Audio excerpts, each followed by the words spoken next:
नमस्कार मित्रों, स्वागत करते हैं आपका अपने यूट्यूब चैनल कवि क्लासेस में। तो मित्रों, आज का हमारा जो सेशन होने वाला है वह करेंट अफेयर्स और स्टैटिक जीके पर आधारित हमारा होने वाला है। ठीक है, तो यहाँ पे देखिए करेंट अफेयर्स किस पर होगा, तो कोरोना और लॉकडाउन और उसके साथ साथ जो वैक्सीन निकाली गई है भारत सरकार और रूस के द्वारा या किसी भी देश के द्वारा, उन सभी पर ये आधारित होगा। ठीक है, आपको बता दें कि कोरोना पर आधारित जो भी प्रश्न है आजकल प्रत्येक एग्जाम में 1 से लेकर के 3 प्रश्न ज़रूर पूछे जा रहे हैं कोरोना, लॉकडाउन या वैक्सीन से संबंधित। तो चलिए आज के अपने वीडियो को शुरू करते हैं। यहाँ पर देखिए पहला जो प्रश्न है वह है कि कोरोना वायरस क्या है? ठीक है, पहला प्रश्न है कि कोरोना वायरस क्या है? तो ऑप्शन ए दिया है कि यह वायरस एक बड़ा परिवार जैसा है। ऑप्शन नंबर बी दिया है कि यह नीडो वायरस के परिवार से संबंधित हैं। ऑप्शन नंबर सी दिया है कि ए और बी जो है यहाँ पर दोनों ही सही हैं, या यहाँ पे दिया है कि केवल ए सही है, यानी कि ऑप्शन नंबर ए केवल सही है। तो इन चारों में देखिए जो सही आंसर होगा वह है ऑप्शन नंबर यहाँ पर सी, यानी कि ए और बी दोनों सही है। यहाँ आपको बता दें कि कोरोना वायरस जो है यह वायरस है, ये एक बड़ा परिवार होता है, यह वायरस का एक बहुत बड़ा परिवार होता है, ये ध्यान से देखिए आप।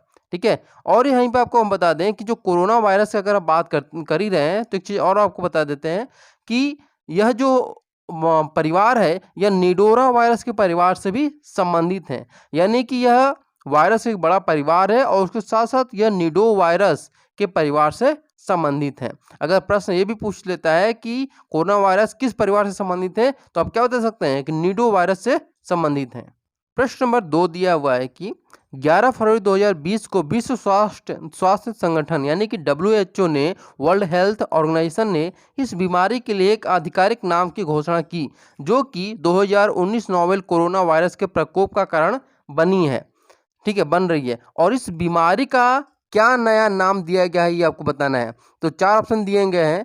पहला जो दिया है कि कोविड-19, ठीक है। ऑप्शन नंबर बी दिया है कि COVID-19। ऑप्शन नंबर सी दिया है कि CONV20 या फिर CONVID-19। इन चारों में जो सही आंसर है वो आपको बताना है। तो यहाँ पे वो आपको बता दें कि जो सही आंसर हुआ क्या है, ऑप्शन नंबर ए, यानी कि WHO ने इस बीमारी का जो नाम दिया है वह क्या है, कोविड-19। प्रश्न नंबर 3 दिया हुआ है कि नोवेल कोरोना वायरस के पहले मामले की पहचान कहाँ हुई थी, ये आपको बताना है। तो ऑप्शन नंबर ए है बीजिंग में, संघाई में, वुहान में या तियानजिन में। और ये चारों जो ऑप्शन है ये आपको ये बता दें यहाँ पर कि ये चीन से संबंधित है, किसी न किसी प्रकार से चीन से संबंधित है। तो यहाँ पे आपको जो सही आंसर है कि नोवेल कोरोना वायरस के पहले मामले की पहचान कहाँ हुई थी, तो वह वुहान शहर के, आपको यहाँ भी बता दें कि वुहान जो शहर था वहाँ पर हुबेई, क्या नाम था, हुबेई नाम का एक प्रांत था, उसी प्रांत में इसकी पहचान की गई थी। प्रश्न नंबर 4 दिया हुआ है कि कोरोना वायरस निम्नलिखित में से किस बीमारी से संबंधित है, MERS से, SARS से, ए और बी दोनों से, या फिर न तो ए से और न तो बी से। तो यहाँ पे बता दें कि जो चौथा का सही आंसर है वह होगा ए और बी, यानी कि कोरोना वायरस किस बीमारी से संबंधित है, तो MERS और SARS से संबंधित है।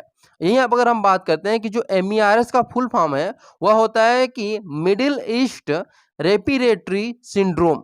क्या होता है, मिडिल ईस्ट रेस्पिरेटरी सिंड्रोम। और वहीं अगर हम बात करते हैं SARS का, तो इसका पूरा नाम क्या है, सर्व एक्यूट रेस्पिरेटरी सिंड्रोम, यहाँ पे दोनों का फुल फॉर्म है। तो ये आप लोग जरूर याद रखिएगा, क्योंकि हो सकता है कि यहाँ पर आपको फुल फॉर्म से संबंधित प्रश्न पूछे।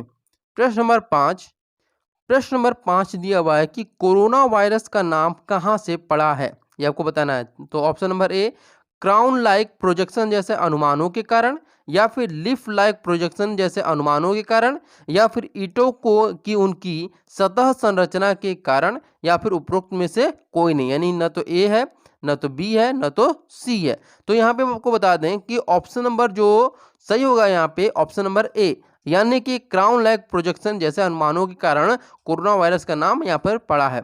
अगर हम यहाँ पे डिटेल में थोड़ी जानकारी यहाँ पे हासिल करें तो आपको बता दें कि जो अगर इलेक्ट्रॉन माइक्रोस्कोप के जरिए आप देखेंगे, ठीक है, किसको, कोरोना वायरस को, तो आपको ये मालूम चलेगा कि यह किस तरह दिखाई देता है, एक क्राउन की तरह दिखाई देता है। किसकी तरह, क्राउन की तरह आपको ये दिखाई देगा, इसीलिए इसका नाम कहाँ से पड़ा है, क्राउन लाइक प्रोजेक्शन जैसे अनुमानों के कारण। प्रश्न नंबर 6 दिया हुआ है कि प्रधानमंत्री नरेंद्र मोदी जी के द्वारा जनता कर्फ्यू कब लगाया गया। तो ऑप्शन नंबर ए है 22 मार्च 2020, ऑप्शन नंबर बी 20 मार्च 2020, ऑप्शन नंबर सी 24 मार्च 2020, ऑप्शन नंबर डी 23 मार्च 2021।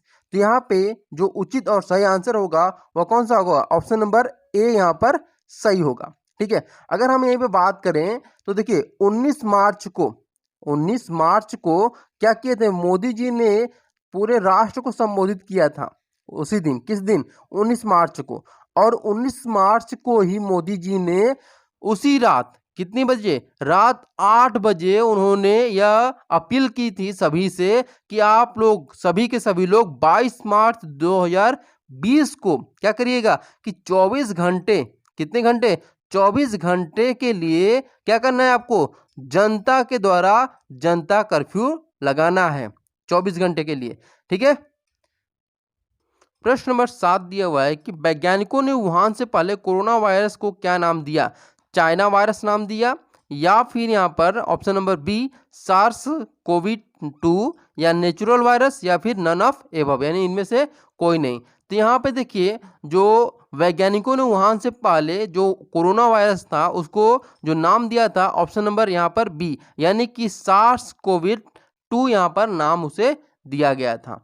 ठीक है, प्रश्न नंबर 8, प्रश्न नंबर 8 जो है वह प्रश्न नंबर जो 5 हम लोग बताए, सॉरी 6 बताए थे, उसी से संबंधित है कि भारत में पहली बार लॉकडाउन कब लगाया गया था। पहले प्रश्न नंबर 6 में हम लोगों ने जनता कर्फ्यू बारे में जानकारी हासिल की। अब प्रश्न नंबर 8 में दिया है कि पहली बार लॉकडाउन कब लगाया गया था।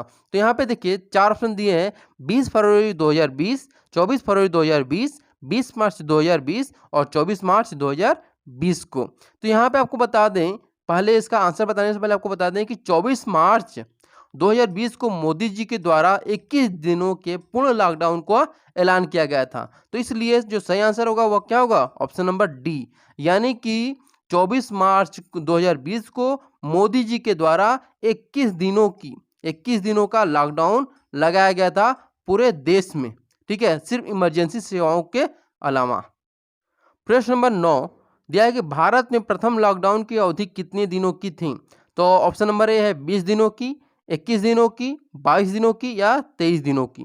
तो जैसा कि मोदी जी के द्वारा 24 मार्च 2020 को एक पूर्ण लॉकडाउन का ऐलान किया गया था, तो वह पूर्ण लॉकडाउन का ऐलान कितने दिनों के लिए किया गया था, 21 दिनों के लिए किया गया था। तो इसलिए सही जो आंसर होगा वह क्या होगा, 21 दिनों के लिए। प्रश्न नंबर 10 दिया हुआ है कि कोरोना वायरस के कारण लॉकडाउन लगाने वाला पहला राज्य कौन था। तो 4 ऑप्शन दिए हैं, राजस्थान, केरल, गुजरात और उत्तराखंड। तो इन चारों में जो सही आंसर होगा वह क्या होगा, राजस्थान, यानी कोरोना वायरस के कारण लॉकडाउन लगाने वाला पहला राज्य कौन था भारत में, वह राजस्थान था। प्रश्न नंबर 11 है कि कोरोना वायरस कोविड-19 के जो टेस्ट होता है उसे हम लोग किस नाम से जानते हैं। तो ऑप्शन नंबर ए है GFR test, RT-PCR test, ELISA यानी एलिसा टेस्ट, या फिर इनमें से कोई नहीं। तो इनमें जो सही आंसर होगा वह क्या होगा, ऑप्शन नंबर बी, यानी कि RT-PCR टेस्ट को हम लोग क्या कहते हैं, कोरोना वायरस का जो टेस्ट कराते हैं उसी को हम लोग क्या कहते हैं, RT-PCR का टेस्ट करते हैं। ठीक है, अगर हम बात करें कि RT-PCR जो टेस्ट होता है इसका फुल फॉर्म अगर आपको परीक्षा में पूछ दे तो उसका फुल फॉर्म आपको इस प्रकार बताएंगे कि reverse transcription polymers chain reaction test, इसका एक फुल फॉर्म होता है। ठीक है, आप लोग ध्यान रखिएगा कि reverse transcription polymers chain reaction test इसका फुल फॉर्म होता है। प्रश्न नंबर 12 दिया है कि चीन का वुहान शहर किस प्रांत में स्थित है, संघाई में, हुबोई में, शेंजेन में या फिर कोई नहीं। तो आपको पिछले प्रश्न में मैंने बताया था कि जो चीन का है वह वुहान किस प्रांत में पड़ता है, तो हुबोई प्रांत में जो आपका वुहान है वह यहाँ पर स्थित है। प्रश्न नंबर 13 दिया है कि कोविड-19 शब्द में जो डी है शब्द का तात्पर्य क्या है, कोरोना है, वायरस है, डिजीज है या फिर 2019 है। तो यहाँ आपको बता दें कि CO से क्या होता है, कोरोना, VI से वायरस, D से डिजीज और 19 से 2019। तो इस प्रकार हम लोग कह सकते हैं कि जो सही आंसर है वह कौन सा होगा, ऑप्शन नंबर सी, यानी कि डी से डिजीज से संबंधित है। प्रश्न नंबर 14 दिया हुआ है कि भारत ने सार्क कोविड-19 इमरजेंसी फंड में कितनी सहायता राशि देने की घोषणा की। तो ऑप्शन नंबर ए है कि $10 मिलियन, $20 मिलियन, $30 मिलियन या फिर $100 मिलियन। तो इनमें जो सही आंसर होगा वह कौन सा होगा आपको बताना है। तो देखिए यहाँ पे ऑप्शन नंबर ए सही है, यानी कि $10 मिलियन यहाँ पर सही आंसर है। प्रश्न नंबर 15 दिया है कि सूक्ष्मदर्शी यानी माइक्रोस्कोप के द्वारा देखने पर कोरोना वायरस की संरचना किसके समान दिखाई देती है। ऑप्शन नंबर ए क्राउन के द्वारा, फिश के द्वारा, रिंग के द्वारा या फिर लंग के द्वारा। तो इन चारों में जो सही आंसर होगा वह है आपका ऑप्शन नंबर ए, यानी कि क्राउन के द्वारा यह दिखाई देती है। प्रश्न नंबर 16 दिया है कि RT-PCR टेस्ट की रिपोर्ट आने में सामान्यतः कितने घंटे का समय लग सकता है। तो ऑप्शन नंबर ए है कि 6 से 8 घंटे, 8 से 10 घंटे, 12 से 15 घंटे और इनमें से कोई नहीं। तो देखिए जो सही आंसर होगा वह होगा आपका ऑप्शन नंबर ए, यानी कि 6 से 8 घंटे का समय सामान्यतः लगता है। प्रश्न नंबर 17 दिया हुआ है कि कोविड-19 के लिए कौन सा वायरस जिम्मेदार है, NEH1, इबोला, सार्स कोविड-19 या उपरोक्त में से कोई नहीं। तो इन चारों में जो सही आंसर होगा तो 17 का यहाँ पे ऑप्शन नंबर सी सही होगा, यानी कि सार्स कोविड-19 यहाँ पर ऑप्शन सही है। प्रश्न नंबर 18 की अगर हम बात करें तो यहाँ पे दिया है कि कोरोना जो वायरस शब्द है वह किस भाषा का शब्द है। आपको बताना है कोरोना वायरस जो शब्द है वह किस भाषा का शब्द है। हिंदी भाषा का है, अंग्रेजी भाषा का है, लैटिन भाषा का या फिर चीनी भाषा का है। तो 18 का जो सही आंसर होगा ऑप्शन नंबर सी, यानी कि लैटिन भाषा का यह शब्द है। प्रश्न नंबर 19 दिया है कि WHO ने कोरोना वायरस को कब वैश्विक महामारी घोषित किया है। तो ऑप्शन नंबर ए है 30 दिसंबर 2020, 30 जनवरी 2021, 30 जनवरी 2020 या इनमें से कोई नहीं। तो यहाँ पे सही आंसर होगा ऑप्शन नंबर सी, यानी कि 30 जनवरी 2020 को WHO ने कोरोना वायरस को क्या किया, वैश्विक महामारी घोषित किया इन्होंने। प्रश्न नंबर 20 दिया हुआ है कि मानव में कोरोना वायरस किस स्तनधारी के द्वारा फैलता है। ऑप्शन नंबर ए बकरी के द्वारा, सुअर के द्वारा, बिल्ली के द्वारा या फिर चमगादड़ के द्वारा। तो यहाँ पे चार जो ऑप्शन दिए हैं इनमें सही आंसर आपका होगा ऑप्शन नंबर डी, यानी कि चमगादड़ के द्वारा। ये क्या होता है, इस जो चमगादड़ स्तनधारी है उसी के द्वारा मानव में कोरोना वायरस फैलता है। प्रश्न नंबर 21 दिया है कि कोरोना वायरस किस संक्रमण के कारण बनता है। नाक के संक्रमण के कारण, मुंह के संक्रमण के कारण, साइनस के संक्रमण के कारण या फिर जो तीनों दिए हुए हैं नाक, मुंह, साइनस के संक्रमण, ये सभी के द्वारा कोरोना वायरस का संक्रमण बनता है। तो आपको बता दें कि जो 21 का जो सही आंसर होगा वह उपरोक्त यानी कि सभी, यानी नाक के संक्रमण, मुंह के संक्रमण और साइनस के संक्रमण के कारण ही कोरोना वायरस बनता है। देखिए यहाँ पे दिया है कि MER सबसे पहले किस देश में फैला था। तो ऑप्शन नंबर ए है भारत में, सऊदी अरब में, चीन में या फिर अमेरिका में। तो यहाँ पे सही जो आंसर होगा वह क्या होगा, सऊदी अरब यहाँ पर सही होगा।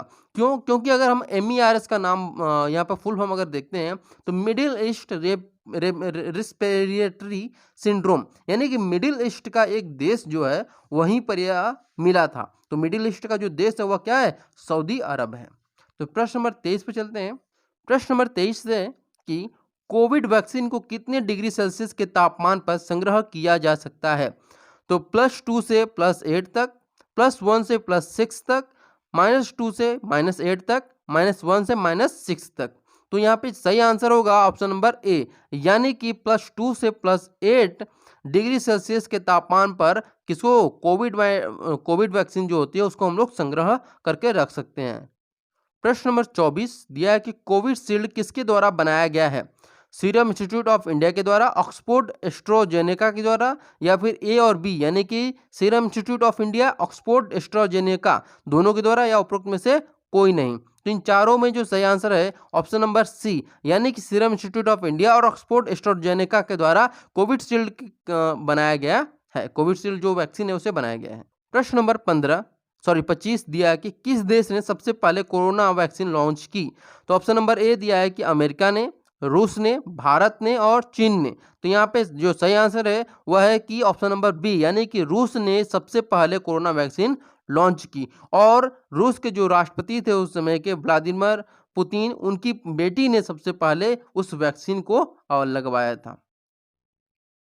Thank you so much for watching this video. अगर आपको हमारा वीडियो पसंद आया और इसी तरह के करंट अफेयर्स, स्टैटिक जीके और अन्य कॉम्पिटेटिव एग्जाम की तैयारी करना चाहते हैं तो अभी हमारे चैनल को सब्सक्राइब करिए, लाइक करिए और सब्सक्राइब करना बिल्कुल ना भूलिएगा और शेयर तो जरूर करिएगा। Thank you so much for watching.